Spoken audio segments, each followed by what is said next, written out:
Yeah, and when this idea was first pitched, I thought, obviously I've seen Kelly's Heroes. Everyone's seen Kelly's Heroes. Turns out I hadn't seen Kelly's Heroes, so you get to discover this along with me. I must have been thinking of the Dirty Dozen, although I'm sure at some point we'll get to that and discover I've not seen that either. Must do better. Anyway, this outing reunites director Brian G. Hutton, the original G, with Clint Eastwood after Where Eagles There, which I probably confused with Escape to Victory or something. Set during the back nine of World War II, the US Army pushes across occupied France with Nazis putting up stiff resistance. Eastwood's Private Kelly is part of a unit on the front lines who captures a Nazi officer and during interrogation discovers that a small town bank, not overwhelmingly guarded, not all that far from the location, is stuffed to the gunnels with gold. Nazi gold! The best kind of gold. Already disillusioned with the army after having been scapegoated and demoted for other officers' failures, and seeing his current captain more concerned with looting a boat than the welfare of his men, although he does make sure to warn them not to loot, which is nice of him, Kelly decides to set about nicking the shiny stuff. As part of his plan, he will need to convince his platoon, de facto led by the gruff but defendable Master Sergeant Big Joe, Telly Savalas, who needs a fair bit of arm twisting, and a number of dodgier characters who don't, like Don Rickles' Staff Sergeant Crapgame, the fixer for the team, or the, well, I'm not quite sure what they were going for with Donald Sutherland's Sergeant Oddball, Tippy Warmonger. Anyway, he has a tank, so let's overlook his oddball character traits. Hippie pervert warmonger. Now I understand why his nickname was Oddball. How about them Cowboys?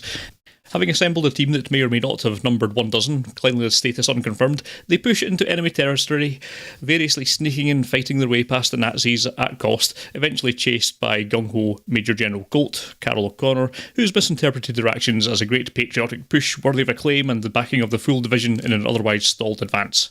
Now, it's been a while since I watched a war film of the era, and it's always a little shocking going back to the rather less dark and gritty aesthetic and narratives that pervaded back then. There's the glimmers of something with a bit more bite to it here. The title is ironic given most of the characters' attitudes and their aims, and nothing is ultimately portrayed as a walk in the park, despite skewing more towards comedy, or at least entertainment. But it's still the sort of film where walking on a landmine is not going to involve the special effects department giving you much more than some smoke and a boy that can jump a bit further than most. It's still of the time when we all agreed that Nazis were bad and there was not very good people on both sides. Ironically, at this point in the war, that's probably a much truer statement than at Charlottesville, and it's telling that the Germans here aren't, well, the ones that aren't plain cannon fodder at least, are perfectly reasonable and not frothing madmen. As mentioned, turns out I only saw this yesterday, so this is all a bit fresh, and I'm not 100% sure how I'll feel about it a year from now, or if I'll feel compelled to revisit it. What I can say is that with the weight of history would seem to indicate that it's good, and I enjoyed my time with it. It's a rare near 2.5 hours film that doesn't feel like it should have had great swaths cut from it, and Eastwood and Savalas make a great pairing. Rickles and Sutherland less so, skewing a bit too far into goofy territory, particularly Sutherland, but, well, that's not his fault as much as the script's.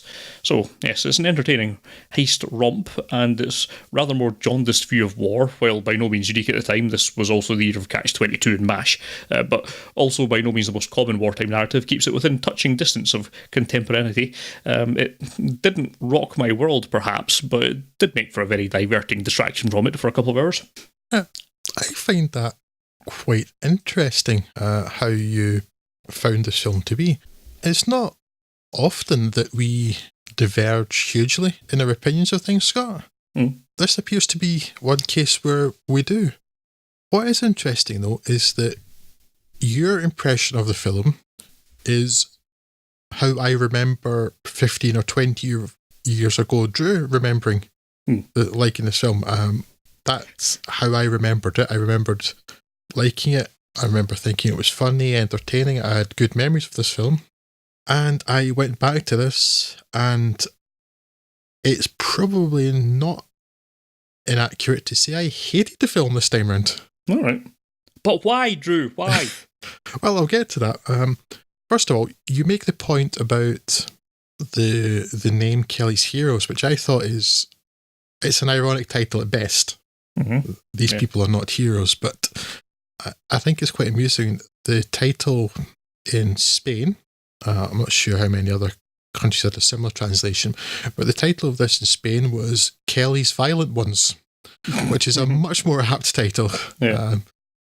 Very literal, of course, but very much more apt. I just found this an absolute chore. I was beginning to count the minutes this film was really wearing when I watched it this time. Right. 44 minutes until they even make the decision about whether they're going to steal the gold or not. Yeah. And everything kind of... I know it's meant to be funny, but I didn't find it funny at any point. And I think a lot of this comes back to just how the film begins. These aren't good people. And it bothered me. I don't remember even thinking about it before, but it bothers me this time. You've got Kelly, who's perhaps the least objectionable, but he's going to use Wartime as a cover for stealing some stuff. Even if it is from the Germans, it's not getting given the things they do to get it and the people's lives they put in danger. But they are thieves and looters and cowards, and from a bit of dialogue, wannabe rapists.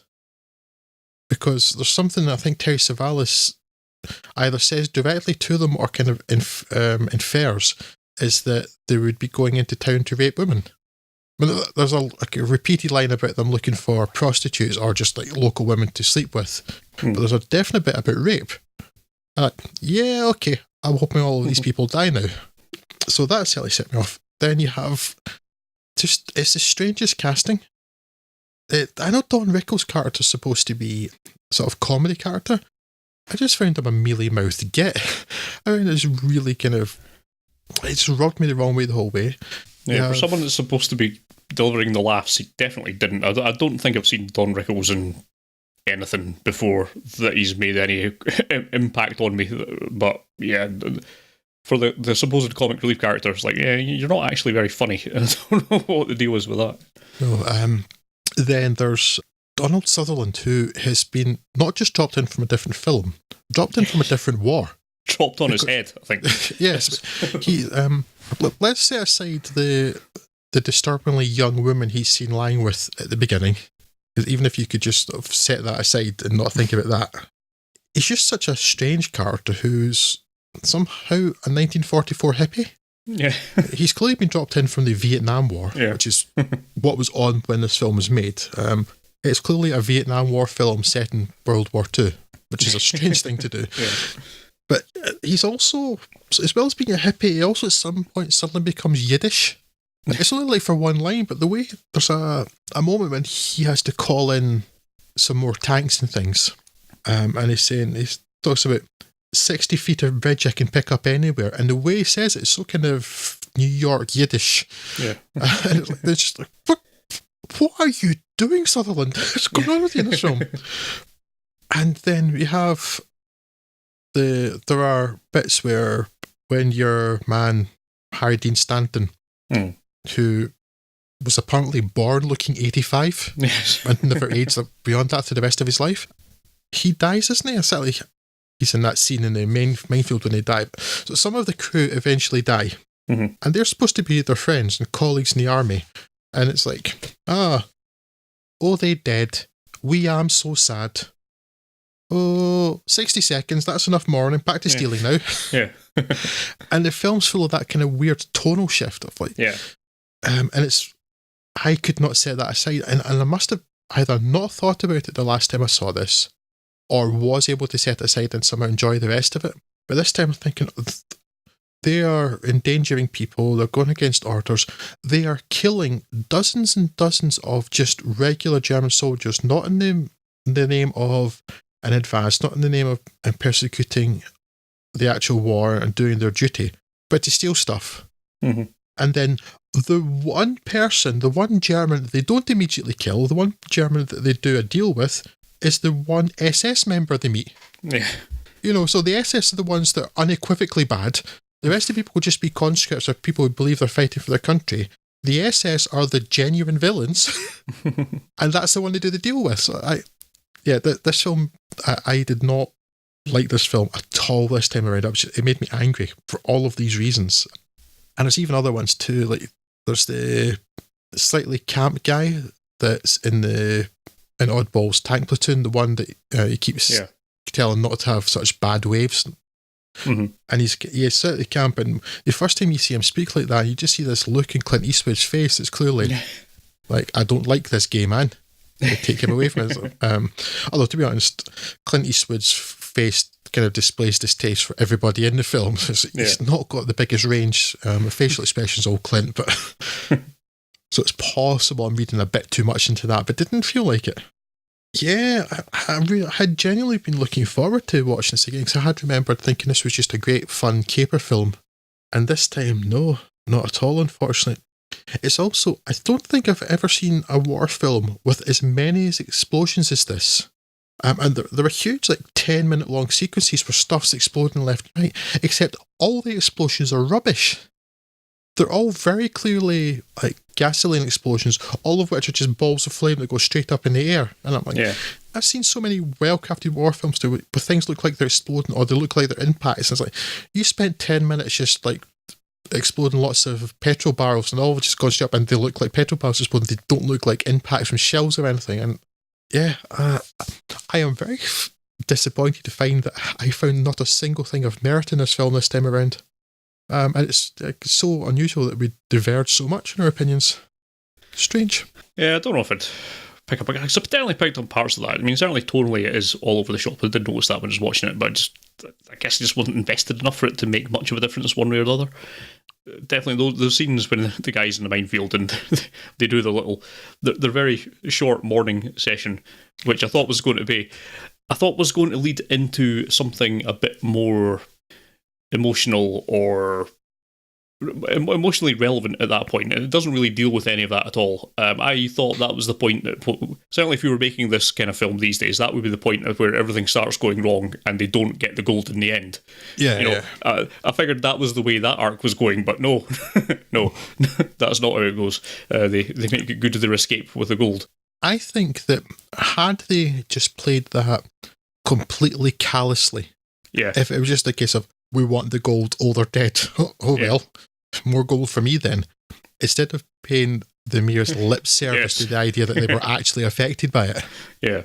That this was actually a troop that knew each other in some way, where you don't really get a lot of the kind of bonding between any of the members of the troop for the most part. They all seem to be just random people that's in there, which, it doesn't really fit with the whole Band of Brothers kind of thing.